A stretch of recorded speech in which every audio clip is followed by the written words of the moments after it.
नमस्कार, स्वागत है आप सभी का न्यूज पर। आपके साथ मैं हूं पल्लवी रविंद्र सिंह। सरकारी तेल कंपनियों की ओर से आज 24वें दिन भी पेट्रोल डीजल के दामों में कोई बदलाव नहीं किया गया।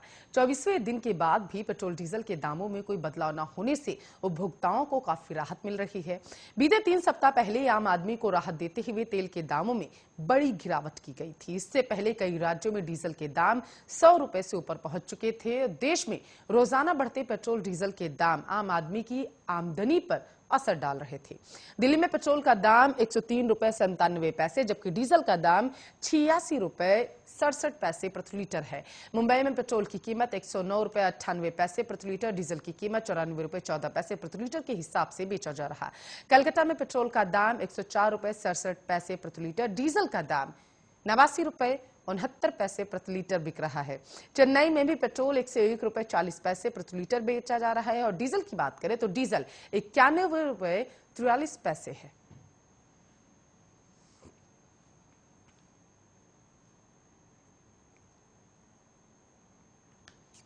तो सोमवार से शुरू हो रहे संसद के शीतकालीन सत्र की शुरुआत से पहले सरकार की ओर से सर्वदलीय बैठक बुलाई गई है। यह बैठक आज होगी।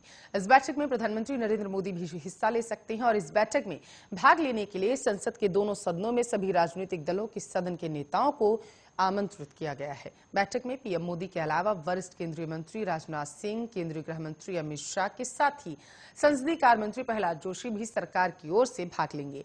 संसद के शीतकालीन सत्र काफी महत्वपूर्ण माना जा रहा है क्योंकि सरकार 3 विवादास्पद कृषि कानूनों को वापस लेने के लिए एक विधेयक पेश करेगी। इस विधेयक पर पक्ष और विपक्ष में जमकर तकरार देखने को मिल सकती है।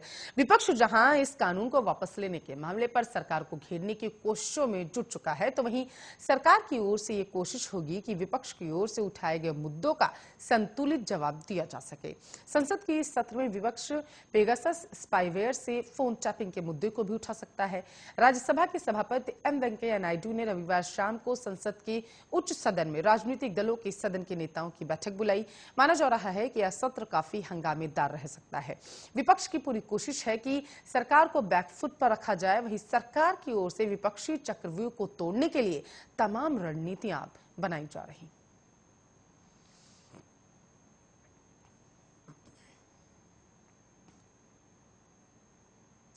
तो केंद्र सरकार संसद के शीत सत्र की शुरुआत पर तीनों कृषि कानूनों को वापस लेने वाला बिल कृषि कानून निरसन विधेयक 2021 लोकसभा में पेश करने जा रहा है। हालांकि सरकार का मानना है कि किसानों का एक छोटा समूह ही इन कानूनों का विरोध कर रहा है, लेकिन समावेशी विकास के लिए सभी को साथ लेकर चलना समय की मांग, इसलिए इन 3 कानूनों को वापस लेने का प्रावधान दिया जा रहा है और मंत्रिमंडल द्वारा मंजूर इस बिल को कृषि मंत्री नरेंद्र सिंह तोमर लोकसभा में पेश करेंगे। भाजपा और कांग्रेस ने अपने सभी सदस्यों को व्हिप जारी कर सदन में मौजूद रहने का निर्देश दिया। मुंबई के आजाद मैदान में किसान व मजदूरों की महापंचायत रविवार को आयोजित होगी। इसमें 100 से अधिक संगठन शामिल हो रहे हैं और इस संयुक्त किसान मोर्चा के नेता महापंचायत को संबोधित करेंगे। साथ ही आपको ये भी बताते चले कि 28 नवंबर को महात्मा ज्योतिराव फूले की पुण्यतिथि भी होती है।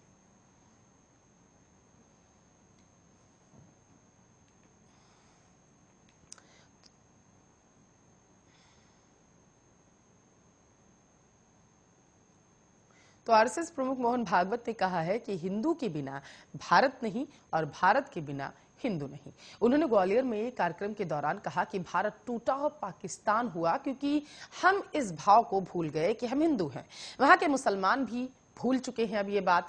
खुद को हिंदू मानने वालों की पहले ताकत कम हुई है और फिर संख्या कम हुई, इसलिए पाकिस्तान भारत नहीं रहा। मोहन भागवत ने कहा कि हिंदू और भारत अलग नहीं हो सकते। भारत को भारत रहना है तो भारत को हिंदू रहना ही पड़ेगा। हिंदू को रहना है तो भारत को अखंड बनाना पड़ेगा। उन्होंने कहा है कि हिंदुस्तान है और यहाँ परंपरा से हिंदू लोग रहते आए हैं और जिस जिस बात को हिंदू कहते हैं उन सारी बातों का विकास इस भूमि पर हुआ। भारत की सारी बातें भारत की भूमि से जुड़ी हुई संयोग से नहीं है। उन्होंने कहा है कि हिंदू धर्म 4 मूल्यों पर आधारित जीवन है। भारत से हिंदू को अलग करके इतिहास नहीं रचा जा सकता। उन्होंने कहा है कि हिंदू की संख्या कम हो गई, ताकत कम हो गया, नाम के हिंदू रहे तो आखिर क्या फायदा।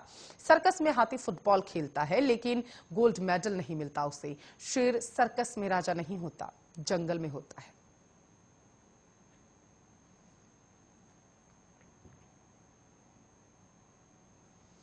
केंद्र सरकार के तीनों कृषि कानून वापस लेने के बाद अब लगातार आंदोलन में जान गंवाने वाले किसानों के परिवारों को मुआवजा देने की मांग ने भी तूल पकड़ लिया। तो वहीं अब उत्तर प्रदेश, हरियाणा व उत्तराखंड की राज्य सरकारें किसान आंदोलन के दौरान मृत किसान परिवारों के लिए मुआवजा घोषित कर सकती हैं। भाजपा नेतृत्व ने अपने राज्यों में किसानों पर दर्ज मुकदमों की वापसी की प्रक्रिया शुरू करने के निर्देश दिए। आपको बताते चले, यूपी सहित 5 राज्यों के चुनाव के मद्देनजर सरकार किसान आंदोलन को जल्द से जल्द सौहार्दपूर्ण तरीके से खत्म कराना चाहती है।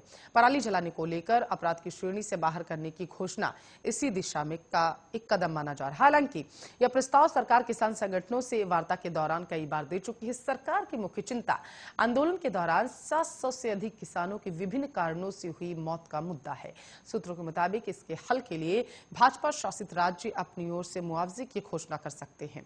आंदोलन के दौरान जिन किसानों की मौत हुई उनमें ज्यादातर पंजाब के हैं। ऐसे में सरकार को पंजाब सरकार और कांग्रेस पर दबाव बनाने का अवसर भी मिलेगा।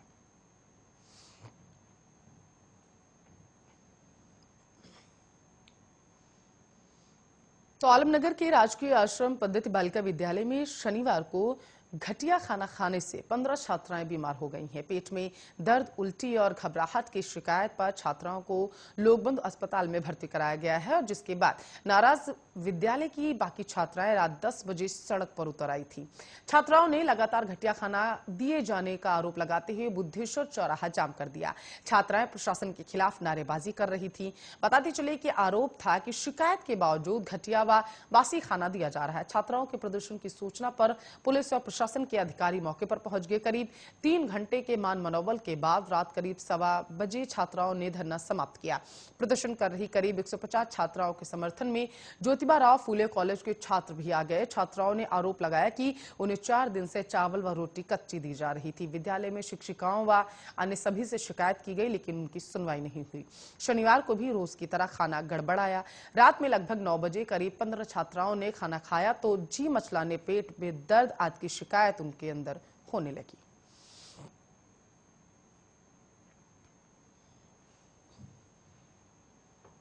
तो राजगढ़ जिला अस्पताल में सीटी स्कैन मशीन के लोकार्पण कार्यक्रम में हंगामा मच गया। आपको बताते चले, जिला पंचायत अध्यक्ष गायत्री गुर्जर बतौर मुख्य अतिथि कार्यक्रम में पहुंची थी, लेकिन मंच पर लगी कुर्सियों पर उनका नाम नहीं होने से हंगामा हो गया। कार्यक्रम में शामिल उनके पति और भाजपा जिला उपाध्यक्ष जसवंत गुर्जर अधिकारी पर भड़क उठे। गुर्जर को गुस्से में देख तत्काल सीएमएचओ उनके पास आए और हाथ जोड़कर माफी मांगते हुए उन्हें मनाने की कोशिश की। काफी देर तक हाथ जोड़कर सीएमएचओ मिन्नत करते रहे लेकिन वे नहीं माने। बाद में स्वास्थ्य मंत्री ने हस्तक्षेप करते हुए गुर्जर को मंच पर आमंत्रित किया, तब जाकर मामला शांत हुआ। शनिवार को जिला अस्पताल में सीटी स्कैन के लोकार्पण का कार्यक्रम था। आपको बताते चले, कार्यक्रम के आमंत्रण पत्र में जिला पंचायत अध्यक्ष गायत्री गुर्जर को अतिथि के तौर पर बुलाया गया था। स्वास्थ्य विभाग की लापरवाही के चलते मंच पर लगी कुर्सियों पर गायत्री गुर्जर की नेम प्लेट नहीं थी। इसी के चलते वो नाराज हो गई। मंच के नीचे पति जसवंत के साथ आकर वो बैठ गई। मंच संचालन ने सभी अतिथियों को नाम से बुलाया और मंच पर बिठाया। अब आपको बताते चले, संचालन ने भी गायत्री गुर्जर का नाम नहीं बोला था तब तक, और जसवंत गुर्जर और नाराज हो गए। उन्होंने कार्यक्रम में हंगामा कर दिया। जसवंत की नाराजगी देख जिला अस्पताल के सीएमएचओ डॉक्टर एस यदु दोनों हाथ जोड़कर गलती के लिए माफी मांगने लगे लेकिन वे नहीं माने। कुछ देर भाजपा अध्यक्ष जिलाध्यक्ष दिलपर यादव के कहने पर गायत्री मंच पर चली गई लेकिन जसवंत ने भाजपा जिलाध्यक्ष की बात नहीं मानी।